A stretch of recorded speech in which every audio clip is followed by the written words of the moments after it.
please. Okay, I think we need to begin. Welcome to the BJ to Bishvat Seder of 2024. My name is Les Judd. I'm one of the leaders of the BJ Environmental Advocates.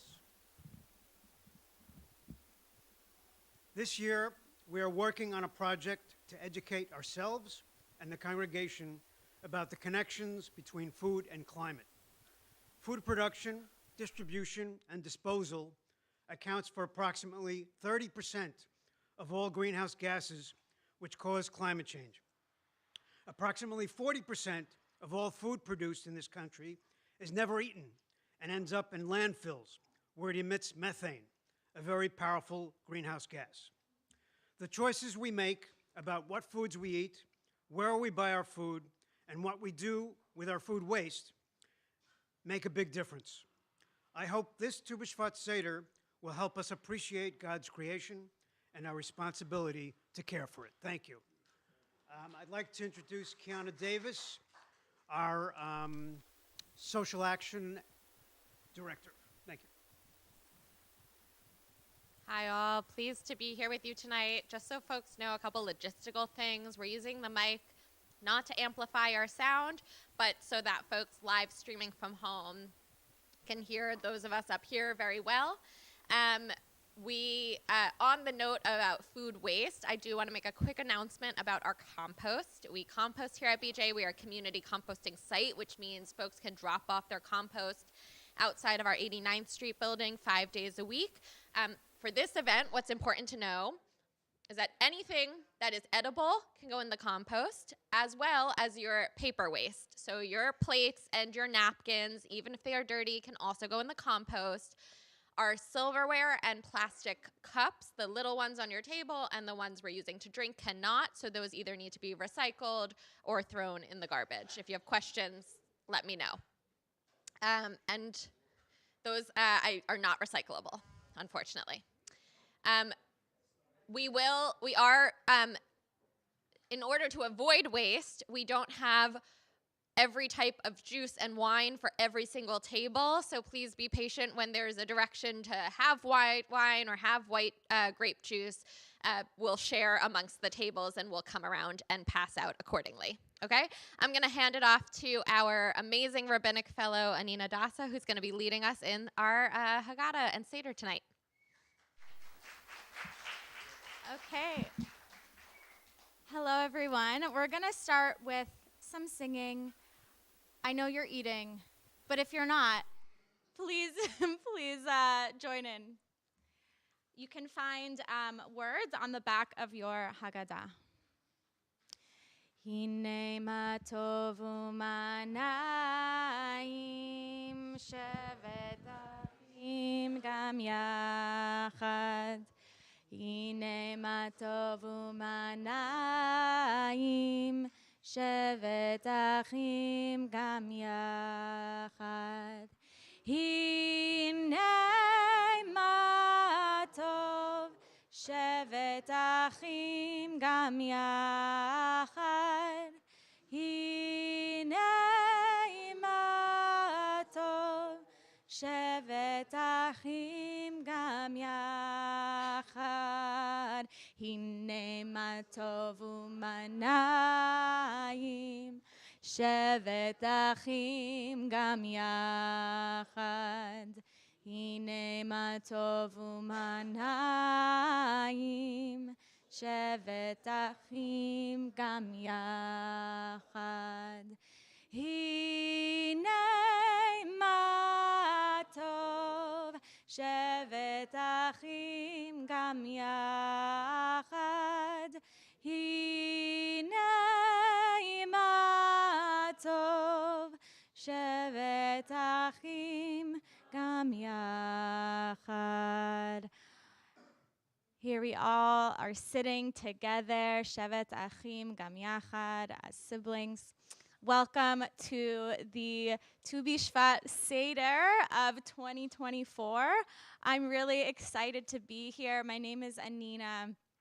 I am one of the rabbinic fellows this year, and I just wanted, before we start, to just say a word about why we're doing this and what is the significance of everything that we're seeing here. So, Tu B'Shvat is mostly known, commonly known to many as the New Year of the trees. But this is a time where we're called to think more deeply and what we can be doing to take action when it comes to our environment. And today specifically, we're going to be thinking about the climate crisis. We are so fortunate to be a very intergenerational Seder because the climate crisis is affecting all of us really differently. And I would be really interested in hearing at the end from everybody and all of the generations we have represented here on how that has been affecting you. So we want to think about that during the Seder.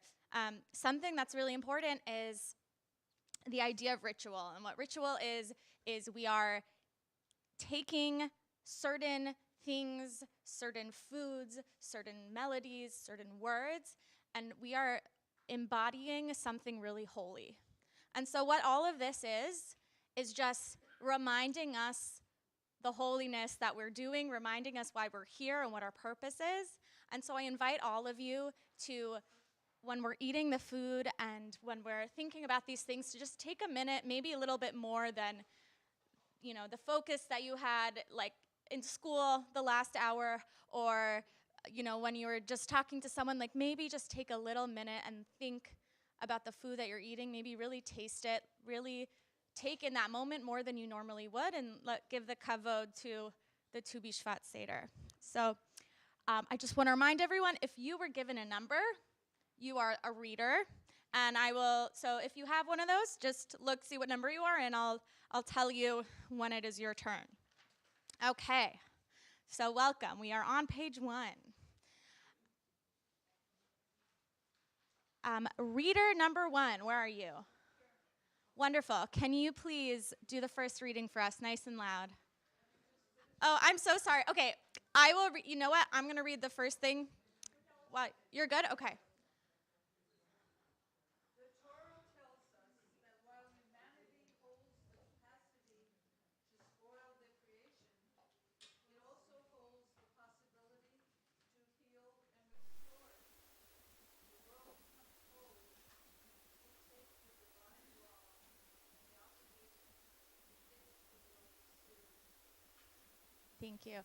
There's a lot of people coming in right now, so as more people are coming in, we're just going to sing another round, and we're going to continue. Hine ma tov u'manayim shevet achim gam yachad. Hine ma tov u'manayim shevet achim gam yachad. Hine ma tov shevet achim gam yachad. Hine ma tov shevet achim gam yachad. Hine ma tov u'manayim shevet achim gam yachad. Hine ma tov u'manayim shevet achim gam yachad. Reader 2. Nice and loud. What's that? Oh, yes.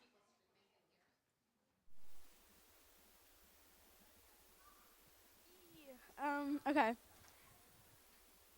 So, we are here today to celebrate the new year of the trees. And by doing so, begin to heal the rift between human and nature that occurred in the beginning with Adam's first act of separation. Just as Adam partook of the tree that God proclaimed was off limits to him, so we in every generation invariably overstep our bounds and partake of what which is not ours. Beautiful, thank you. This is yours, you keep it. Reader 3. This Seder takes place on the 15th of the Hebrew month Shvat, just as the moon reaches its fullness. In our program tonight, we will celebrate not only trees, but their many fruits.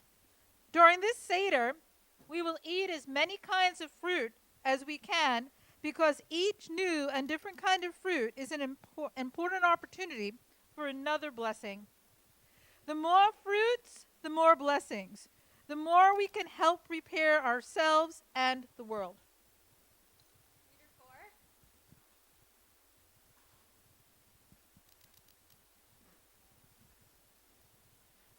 4. Rabbis who developed Tu B'Shvat saw each other of the Rabbis who developed Tu B'Shvat saw each other of the 4 seasons as a world. Each season was a different environment that could inspire us. So, in our Seder tonight, we will be moving through the year, season by season. Wonderful. Thank you to our readers. Okay. So as our readers just said, we are dividing the Seder up into 4 parts. We are going to drink 4 cups of wine or juice. I know it says on here, but pretend you didn't see. What do the 4 cups remind you of? Pesach. So the number 4, and specifically the 4 cups of wine, is really important in the Jewish tradition. 4 is a really,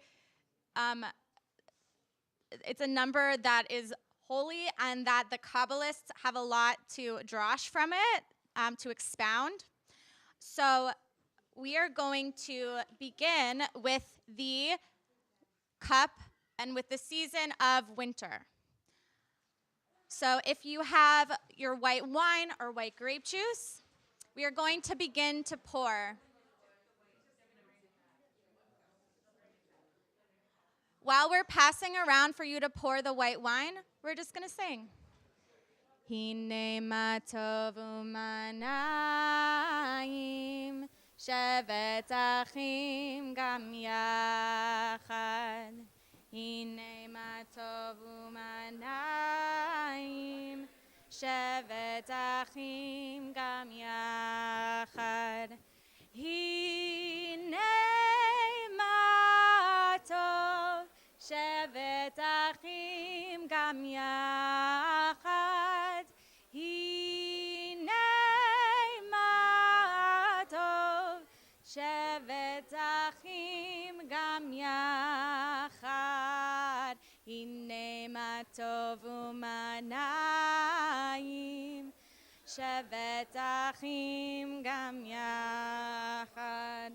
Hine ma tov u'manayim shevet achim gam yachad. Hine ma tov shevet achim gam yachad. Hine ma tov shevet achim gam yachad. All right. Shh. While the rest of the wine is being passed out, I'm just going to say something about the color. I know there's a lot of movement going on, but if we could do it quietly, that would be great. Thank you. Okay. The color of the white wine for winter is white because of the snow, right? So this also symbolizes the pale light of winter and the snow that covers the ground. So does everyone have the wine, or do I need to wait? Wait 1 sec. Okay. So the winter season for the Kabbalists is also associated with the world, the Kabbalistic world of Asiyah, which means making or doing.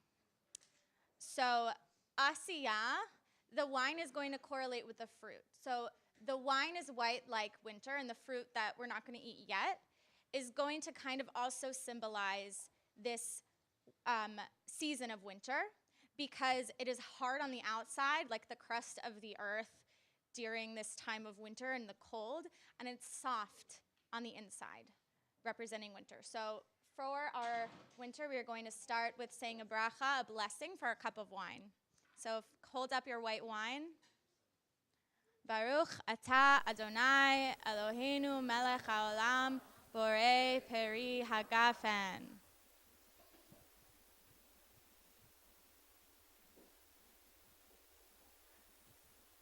And now we take the fruit on our table that is hard on the outside and soft on the inside. What is that fruit? Yeah, it's a citrus, so it's inedible. It's inedible on the outside, but it's soft on the inside. So we're going to say a prayer for the fruit. Baruch atah Adonai Eloheinu melech haolam borei peri ha'etz. Enjoy eating your first fruit and see if you can experience it. Or almonds, thank you.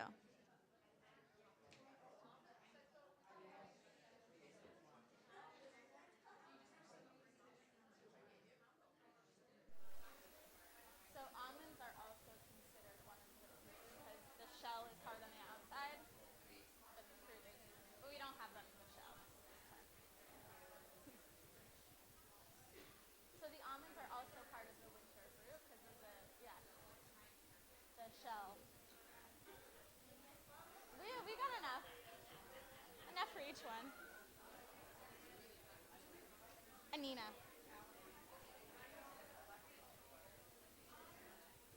What's that? I'm a rabbinic fellow.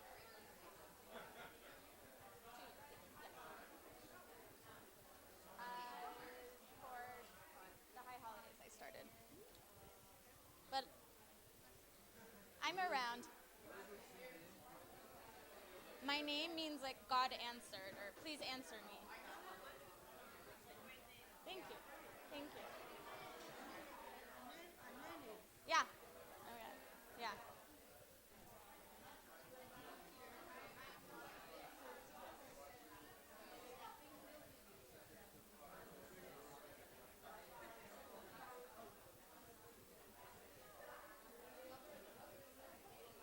And almonds are also part of this. You can't see it, but almonds have a shell. Have any of you seen a whole almond before, like in the shell? Yeah? Yeah, you can have the almonds. If there's enough and no one else at your table wants, then for sure. Yeah. Yes.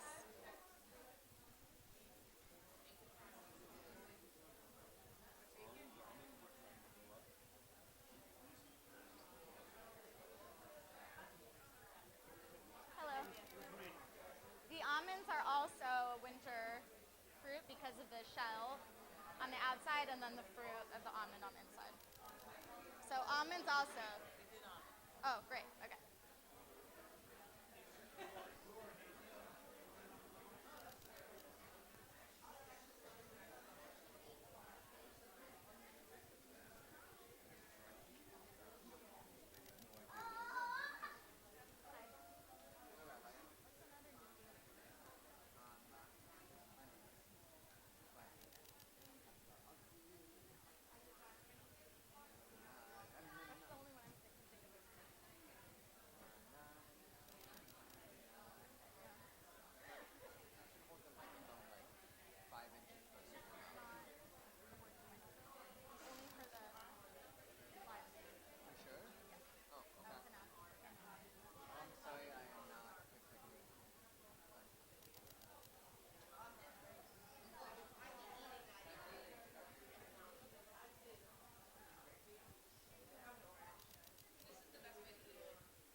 Einai, einai, einai, einai, einai. Hai, ai, ai, dai, dai, hai, dai.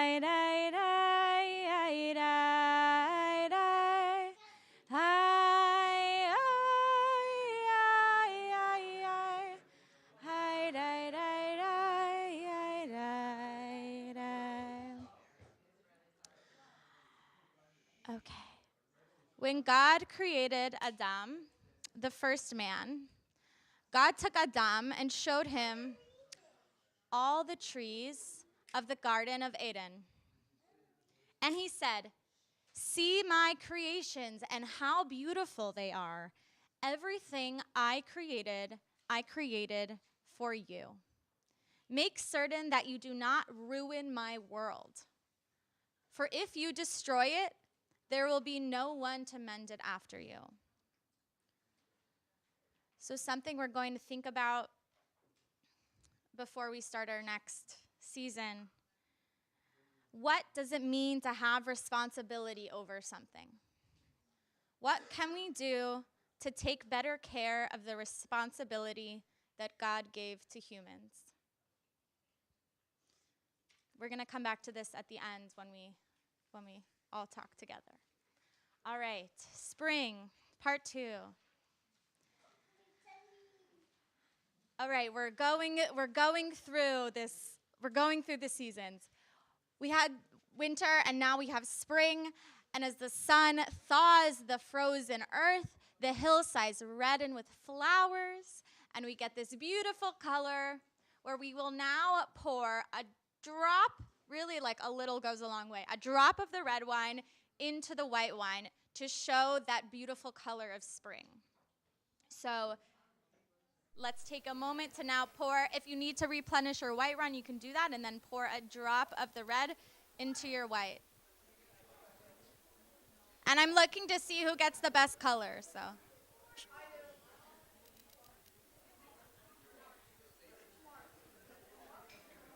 not how they make rosé. Oh, beautiful. It goes all the way red really fast.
All right, let us hold up. Let us hold up your glasses of rosé, of your spring-colored glasses, and let's say the bracha. Baruch atah Adonai Eloheinu melech haolam borei peri hagafen. Spring has the mystical association of Yetzirah. Yetzirah is the world of emotion, of formation. For Yetzirah, we eat the fruits that are solid inside and soft on the outside. Just as in spring, the hard shell over the earth melts away. The realm of formation connects us with our inner emotions and helps us to discard our outer protective layers. Fruits associated with this realm are those with edible outer flesh inedible center pits, like apricots, dates, cherries, mangoes, or olives. At our table, we have dates. We have dates and apricots. Reader 5, where are you? Wonderful. Nice and loud. This is very quick. All right. As you taste the fruits, eat slowly, savoring every bite, and remember to thank the tree from which you eat. Thank you.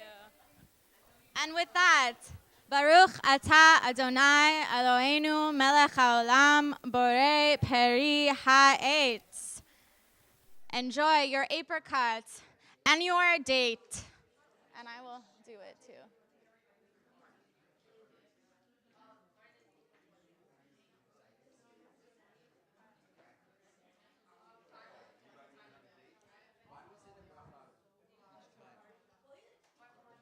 Instead of the first time covering the rest.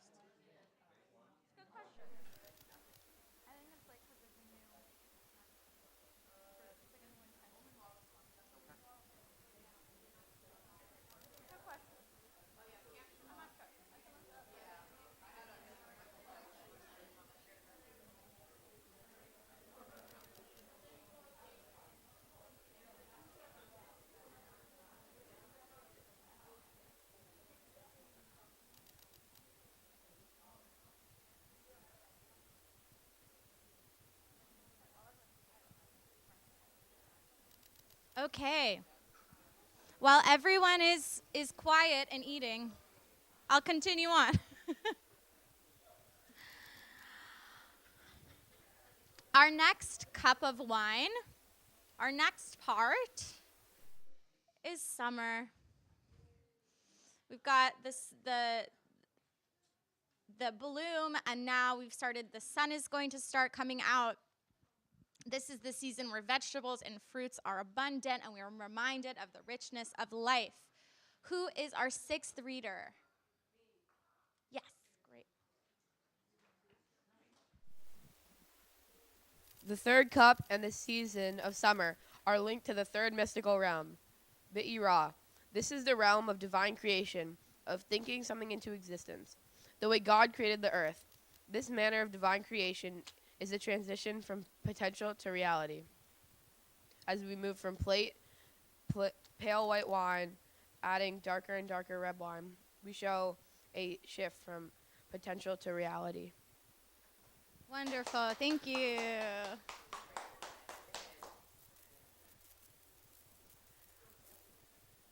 All right, so this is going to be the time where we are going to pour a little bit more red wine into your ready rosé, or if you would like, you could. It's white wine with a or it's red wine with a splash of white. But I like to just add a little bit more red to what I already have.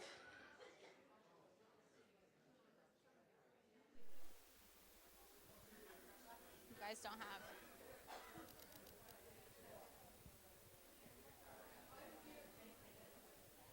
Did you all? Yes. Okay. I can pass it to another table.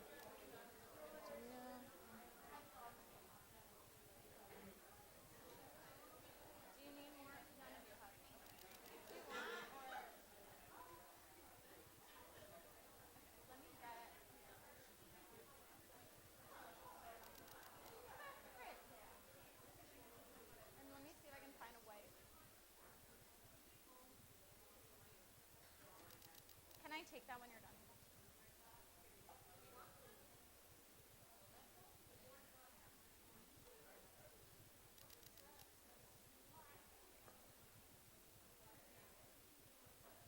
All right, here's this.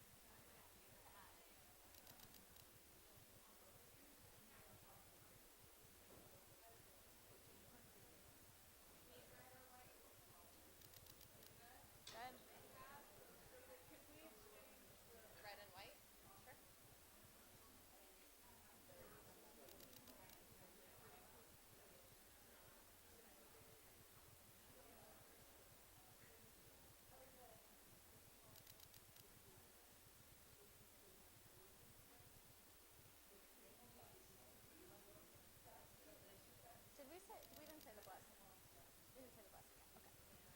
Okay, and now once we have that, we're going to hold up our glasses.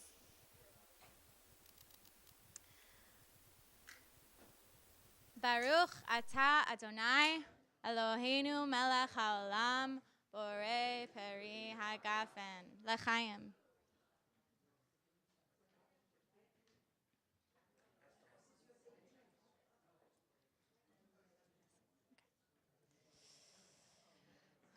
So this realm, this world, we already had Asiyah, we already had Yetzirah, and now what we have is Bria. What does Bria mean? Great. Bria is the world of creation, of thought. This is the natural law inscribed in patterns of the universe. To demonstrate this shift, the third cup of wine is accompanied by fruits which are entirely edible, both inside and outside. We have figs. And other things that could work for this would be apples or grapes. These fruits symbolize the reaching of one's full potential, since there is no wasted part of the fruit. Both the inside and the outside of the fruit, including the peel and the seed, are enjoyed. And with that, we say a bracha with the fig. Baruch atah Adonai Eloheinu melech haolam borei peri ha'etz. Amen. Enjoy.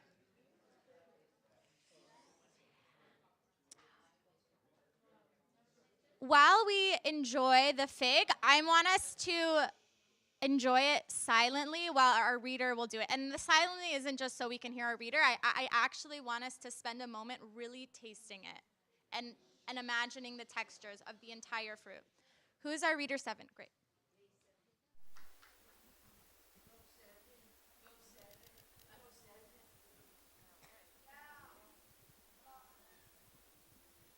A reading from the Torah. Then God said, "Let the land produce vegetation, seed-bearing plants and trees on the land that bear fruit with seed in it, according to their kind." And it was so. The land produced vegetation, plants bearing seed according to their kind, and trees bearing fruit with seed in it, according to their kind. And God saw that it was good.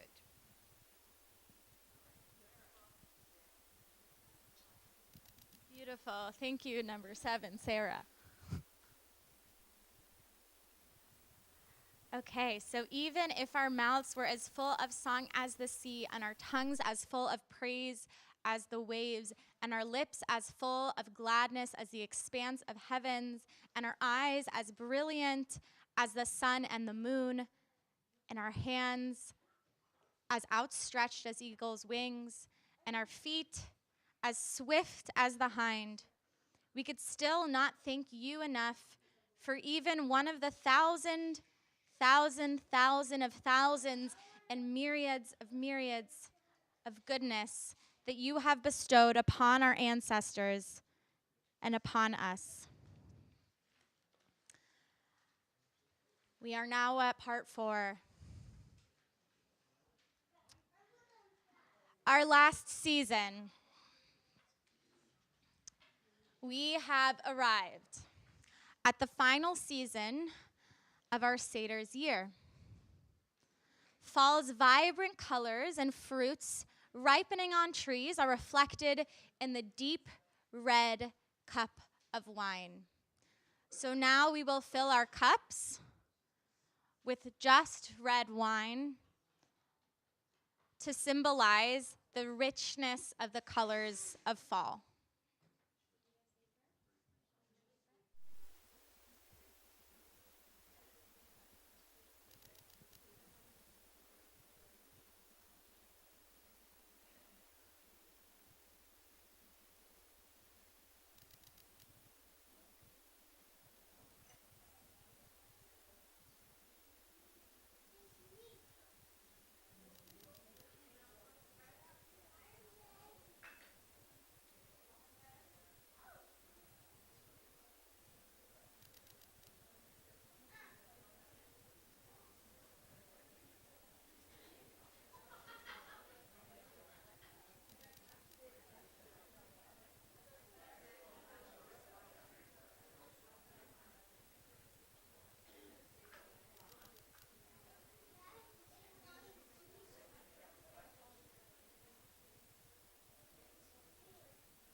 Does everyone have their glass of red? Thumbs up? Great. All right, we hold it in the air and say together, Baruch atah Adonai Eloheinu melech haolam borei peri hagafen. Amen. Enjoy.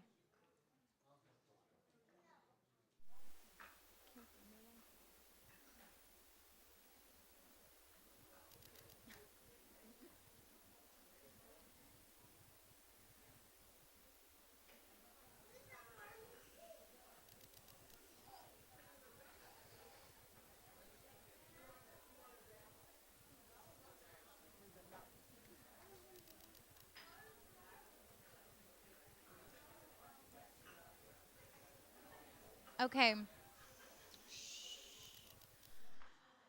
So we've had Asiya, we've had Yetzia, we've had Bria, and now we have Atzilut.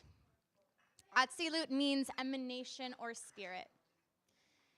This is the realm of spiritual awareness, which is above the world of the material and physical. The mystical realm is closest to the divine, the realm in which the inspiration for creation emanated directly from the divine before anything was actually created. Because this realm is of the spirit, above the world of the physical, we don't eat any fruit. Instead, we focus on what brings us spiritual sustenance and spiritual nourishment rather than what sustains us physically. And some people have the custom of smelling something. And we've got lots of things on our plates that we can smell. We have the oranges. That probably is a good one. There's cinnamon? Oh, there is a cup of cinnamon. I didn't see. Okay, great.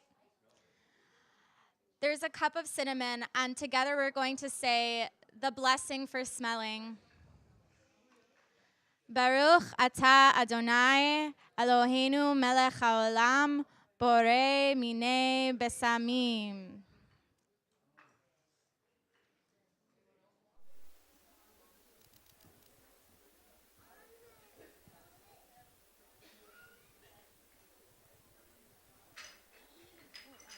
Do you want cinnamon? Oh, you got it already?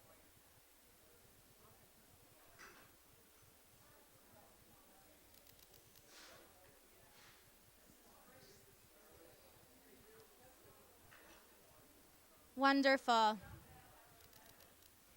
All right. We have come to the part of the Seder where I want to open up conversation. I know we just went through a lot, right? We read a lot of material. We went through all of the worlds. We went through all of the seasons. We went through 4 cups of wine. Hopefully everyone's good. And we're the part of a Seder where I think this is a really amazing group of people.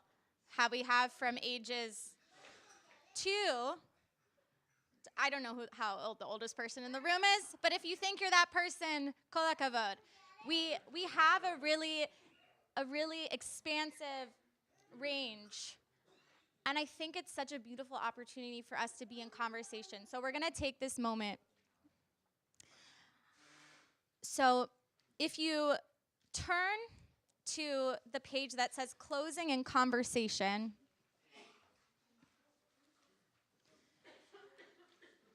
we're going to read 2 texts. And in these 2 texts, we get a couple ideas. But I want us to think about some of the questions I posed before in your own relationship with the earth, your own experience in this climate crisis. You, as whatever age you are, in whatever moment in life you are, how you are experiencing this moment. So, who is our 8th reader? Great.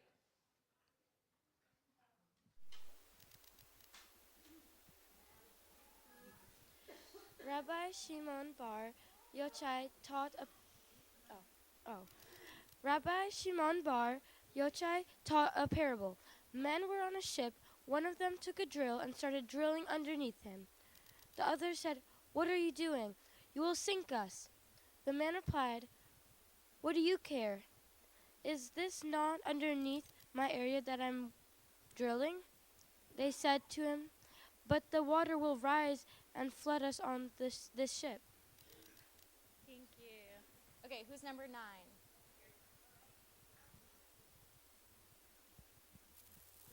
Rabbi Tarfon says, "It is not your duty to finish the work, but neither are you at liberty to neglect it." Thank you.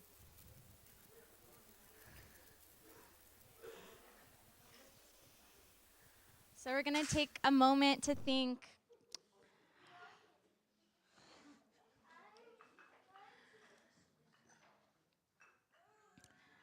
And if you turn also back one page, another question that can help guide you is, what did the natural world, the environmental crisis, and the themes from the Seder bring to mind? So I open it to you, and I think we're just going to have a conversation. So raise your hand if you'd like to share. I'm going to bring you the microphone, and let's have an open conversation.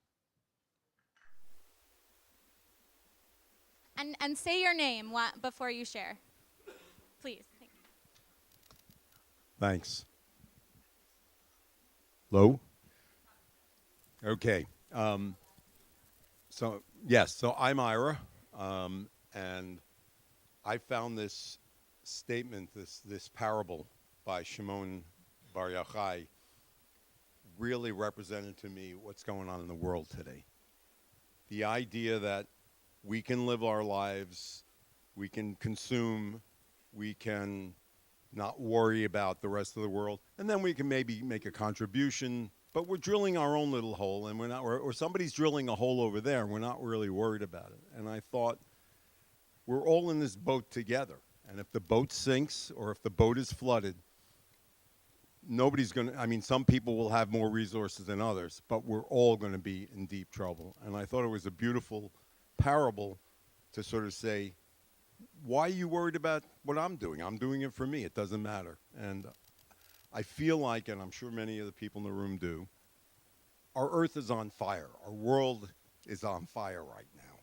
Terrible things are happening, and it's really our responsibility to do something about it.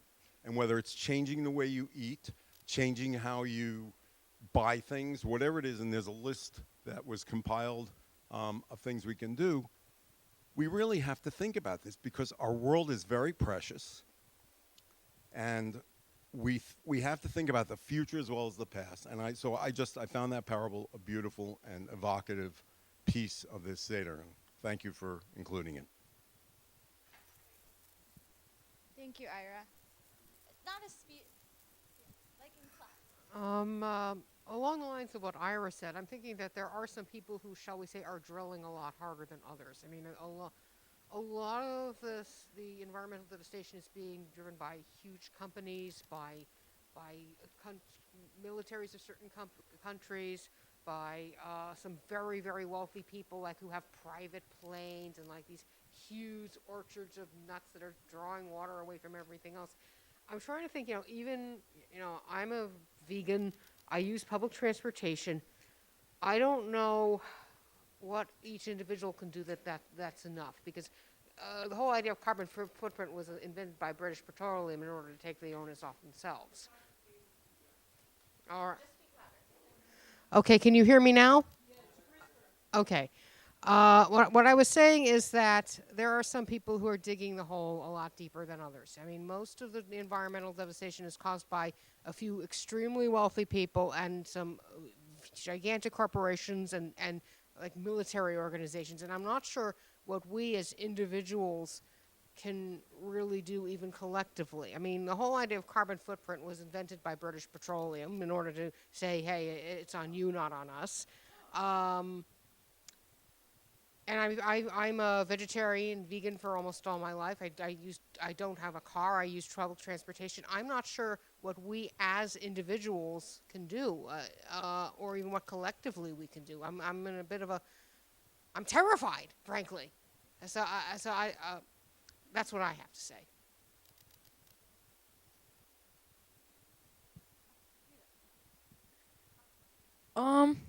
So there was less than 2 days of snowfall last year, and I don't like global warming and climate change because I don't get to snow, or there's no snow. I like to do skiing. Personally, I go skiing every February break with my dad, my uncle, and my little brother, and we just like to ski. And global warming sucks, and there's like nothing you can do about it. It's like I want to ski.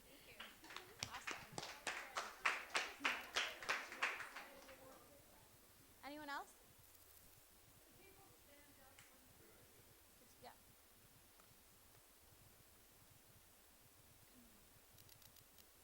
I'm gonna do. I'll do you and then you after.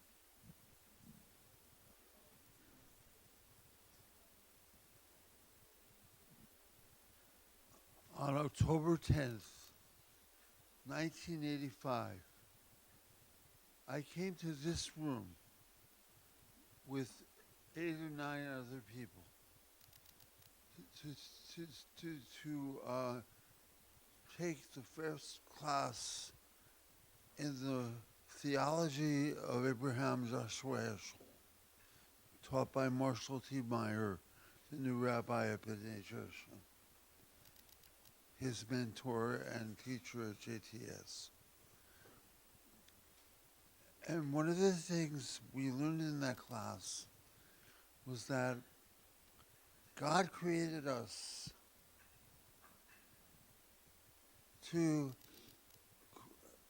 help God create the world. And so, as Iris said, we have a responsibility not to finish the job, but to assist God in doing it.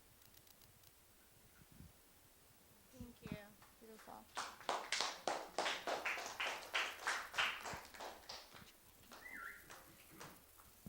In answer to your question, I think if you look at the totality of everything, it's really, really depressing. And you have all these corporations who are going to be, and everybody producing meat, and the whole country eating meat, when we're advised that eating meat is a really terrible thing for the environment, et cetera, et cetera. But I mean, I think if we take the attitude, I think we just have to take the attitude that every little thing that you do, the fact that you don't have a car, you take public transportation, you eat, in a way that's healthy to the environment, I think that's all we can do. It's like a person saying, well, my vote doesn't count. Well, that's not true. Your vote does count, even though that individual vote itself might not make a difference, but collectively it will, for sure.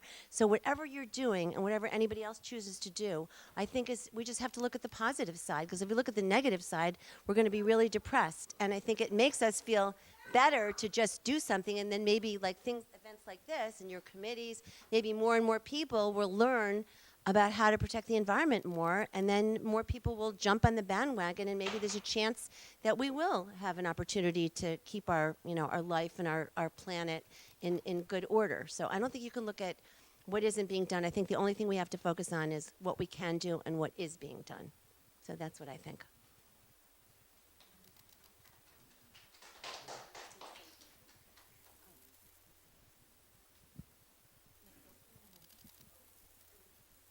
Oh, Sherry, did you want to?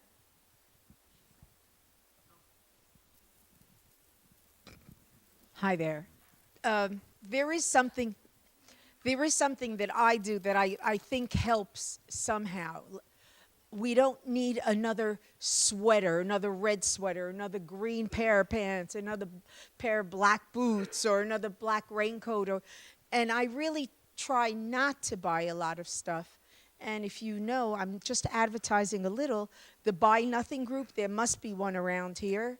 And I just like, oh, I don't want this. I take a picture, somebody comes and takes it that wants it so badly. Or dishes or whatever you have. So that's how I feel I'm helping the wheel, grease the wheel a little. Oh, yeah. And I do alterations.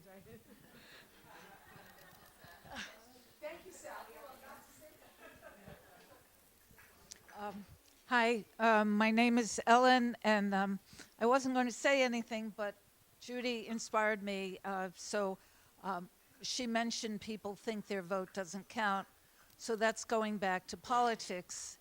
And I think at this time, maybe not in other eras or time periods, but in this particular time with the earth in the balance and the climate crisis and everything heating up to the point that if it gets the earth temperature rises just a tiny bit, we're really sunk as a species. It's so important to vote people in who believe in climate change, who believe in protecting the earth, who are not going to dig and exploit this precious planet. I just feel it is so important now. Politics and saving the earth are really inextricably linked, and we all have to do what we can to make sure that people who have power, who get in, respect the earth and know what's going on.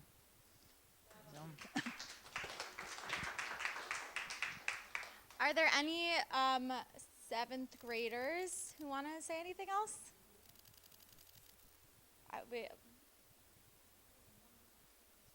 Oh, I'm sorry. Any of the younger generation who would like to say something? Okay.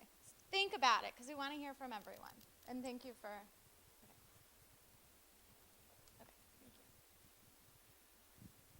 Hi, I'm Diana. When I was coming in and some people came in later, you were talking about food waste. And if you could just repeat that, or if we were more informed about things like that, it would be really important. Thanks. Yeah, that's a great point, because I know a lot of folks came in late. Les set us up by saying that this was a year that the environmental advocates here at BJ have been doing a lot of thinking around how food and climate change are really interconnected. So I shared a little PSA about our food tonight. We are a community composting site here at BJ, which means we compost not only at our own events, but we also have our compost bins available 5 days a week to the public outside on 89th Street. If you don't have compost in your building and you live nearby, it's a great way to just drop off on your way anywhere. Tonight, all of the things that we ate are compostable, as is all of the paper products. So that means your plates and your napkins, even if they're dirty, can all go in the compost together. All of the plastic is recyclable, and the paper cups, unfortunately, are not.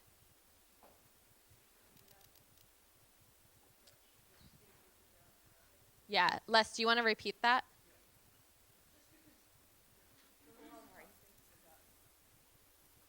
And then I think this gentleman wants to say something.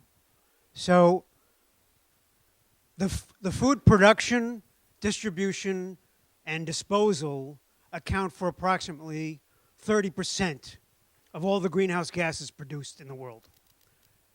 And that creates climate change, of course, if you look at all the aspects of food production.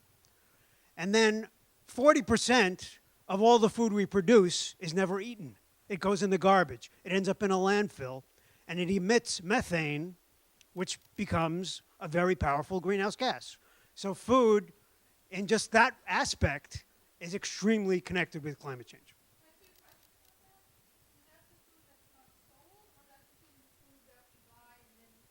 All of it. Any food that's thrown away.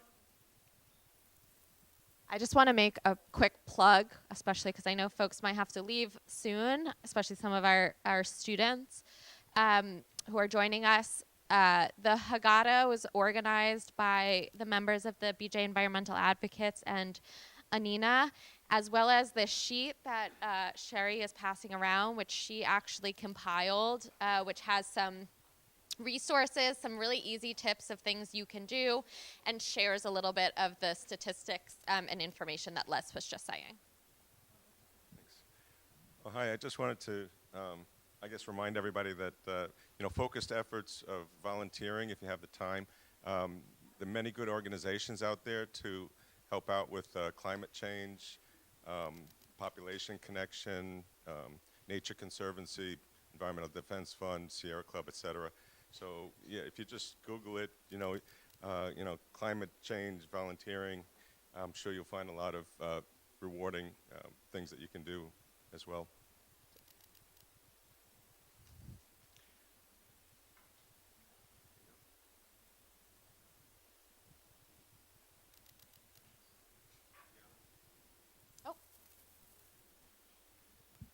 If you're interested in a local Jewish climate organization that's working,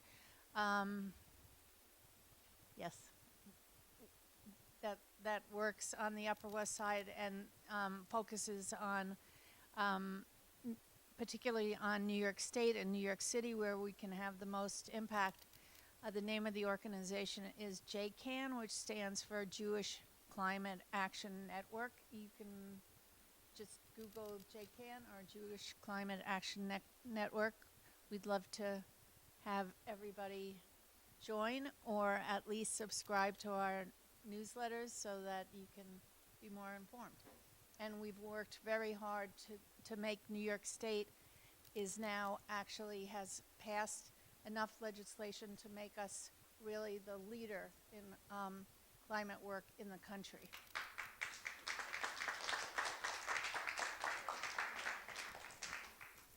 Not to mention the BJ Environmental Advocates. If anyone wants to get involved, you can contact me or Les or Ira or Rhonda and many others in the room. Hi, everybody. I'm Marcia. And in the back, there's a flyer from a group called Trees New York. They give workshops in how to take care of trees. And they are willing to come to BJ to give a workshop to help us take care of the trees around the synagogue. And if you're interested, please let us know. Thank you.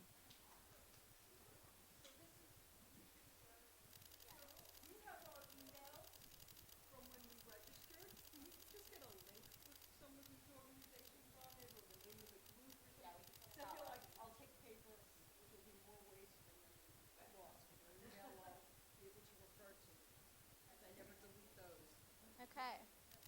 Already action. Already. Wonderful. Anyone else?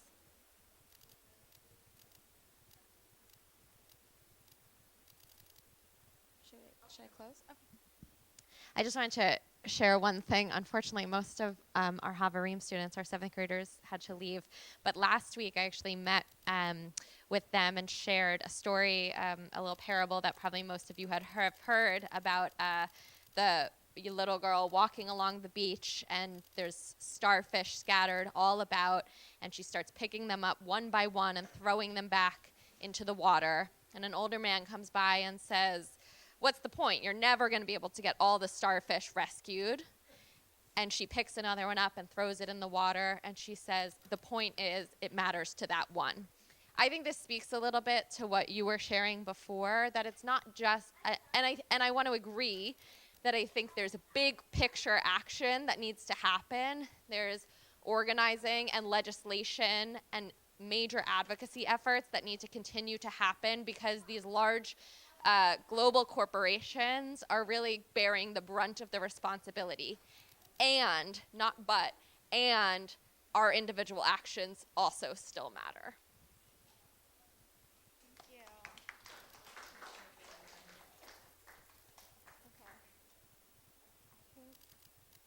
We're gonna close.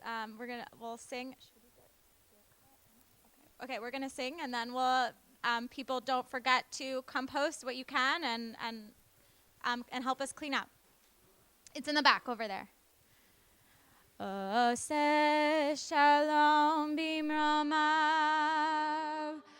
hu yaseh shalom aleinu, ve'al kol Yisrael, ve'imru,